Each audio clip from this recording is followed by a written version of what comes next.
விக்ரமாதித்தன் கதைகள் வேதாளம் பதி எனும் பெயரில் 25 கதைகளாக உள்ளன. இந்த கதைகள் ஒவ்வொன்றும் விக்ரமாதித்தன் மற்றும் பேயான வேதாளம் இடையிலான உரையாடல்களை அடிப்படையாக கொண்டவை. ஒவ்வொரு கதையிலும் ஒரு புதிர் அல்லது நேர்மையான தீர்ப்பை அடைய வேண்டிய சவால் இருக்கும். முதல் கதை, சத்தியத்தின் விலை. விக்ரமாதித்தன் சிறந்த நீதியாளர், அறிவாளி மற்றும் வீரரான ராஜா.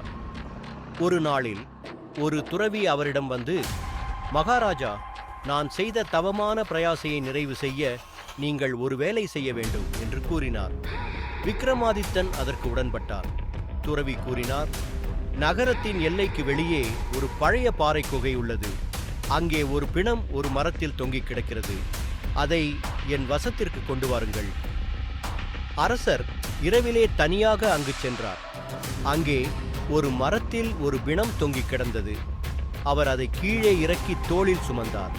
ஆனால் பிணம் அசந்து, மகாராஜா, நீங்கள் மிகவும் போராடி என்னை எடுத்து செல்லும் முயற்சி செய்கிறீர்கள். ஆனால் நீங்கள் ஒரு புதிருக்கு விடை சொல்லவில்லை என்றால் நான் மீண்டும் மரத்திற்கே போய்விடுவேன் என்றது. அவ்வாறு வேதாளம் ஒரு புதிரை கூற ஆரம்பித்தது. புதிர், 3 மனைவிகளில் யார் உண்மையான துணைவி? ஒரு இளவரசர் ஒரு நாள் காட்டில் வேட்டைக்கு சென்றார். அங்கு அவரை ஒரு பாம்பு கடித்துவிட அவர் உயிர் இழந்தார். அவருடைய 3 மனைவிகள் மிகுந்த துயரத்தில் அழுதனர். முதல் மனைவி உடனே தீயில் குதித்து தன் உயிரை அர்ப்பணித்தாள். 2வது மனைவி கணவனின் உடலை சுடச்சுட உடலில் அணைத்துக் கொண்டிருந்தாள்.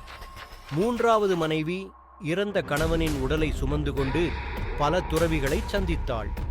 இறுதியில் ஒரு துறவி ஒரு மந்திரம் சொல்லி இளவரசரை உயிருடன் கொண்டு வந்தார். இப்போது விக்ரமாதித்தனுக்கு வேதாளம் ஒரு கேள்வி கேட்டது. இந்த 3 மனைவிகளில் யார் உண்மையான துணைவி? விக்ரமாதித்தன் முதல் புதிருக்கு விடை. விக்ரமாதித்தன் சிறிது நேரம் யோசித்தார். பின்னர் அவர் பேசத் தொடங்கினார்.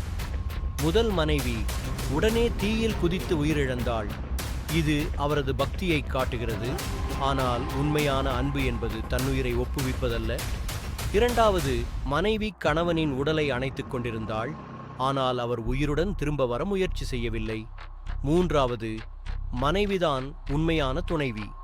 ஏனென்றால் அவர் கணவனின் உடலை சுமந்து உயிர் திரும்ப செய்ய முயன்றார்.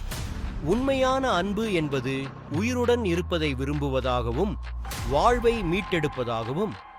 இதை கேட்டவுடன் வேதாளம் சிரித்து, நீ உண்மை சொல்லிவிட்டாய். ஆனால் பேசாமல் இருக்க வேண்டும் என்று நான் கூறியிருந்தேன்.